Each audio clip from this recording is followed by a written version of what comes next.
Thank you. And thank you, Aussie Forum, for organising this very interesting debate this afternoon.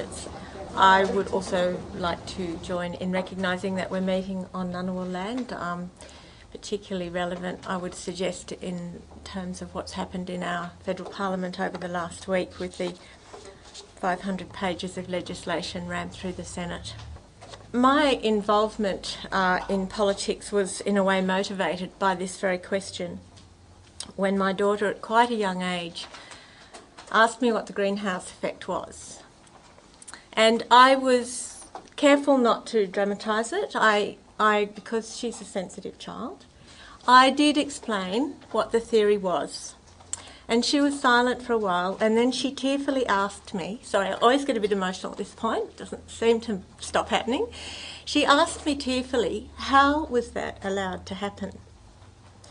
And what that goes to is that fundamental question of the trust of a child, that the adults in her world will do the right thing.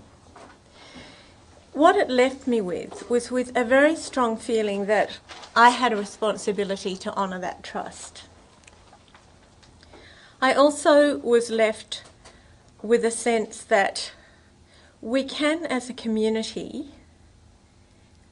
trust ourselves to do the right thing if we are given the opportunity.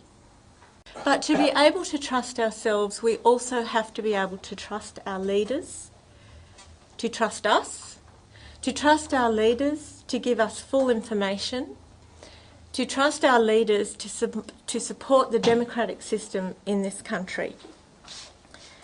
And I believe that when you look at how people respond in crises, in accidents, we often see how it is remarked how heroic people can be in times of crisis. And I believe that that heroism is possible for all of us to display in our everyday lives if we trust that we can do that and if we are supported in doing it. When people are asked, would you like tax cuts or a universal healthcare system and access to dental treatment for everyone? Many people will now say they want the latter, even if they are the ones benefiting now, even if they are the ones who can pay and the ones who will benefit from the tax cuts. They understand that everyone is going to hurt if we have too unequal a society, and that they understand there are ethical questions there about how the prosperity of our country is shared. I believe good leadership is about asking the right questions, about providing full information. It's about listening and trusting the good instincts of people. No one has all the answers, and I certainly don't. But I do believe we need to work together, and I do trust that we can find answers and constructive opportunities in the face of the challenges before us. However, if our leaders continue to pander to darker instincts, I fear we have further bleak times ahead. As Irene Khan, Amnesty International, said so beautifully at the Sydney Peace Lecture, the biggest threat to peace is not war, but fear and the failure of leadership.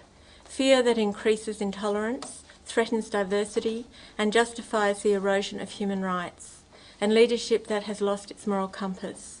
But I believe that even in this climate of fear, action by individuals can bring hope and help to set a different course. And I do trust that Australian people would support a different course if they were given the opportunity. Thank you.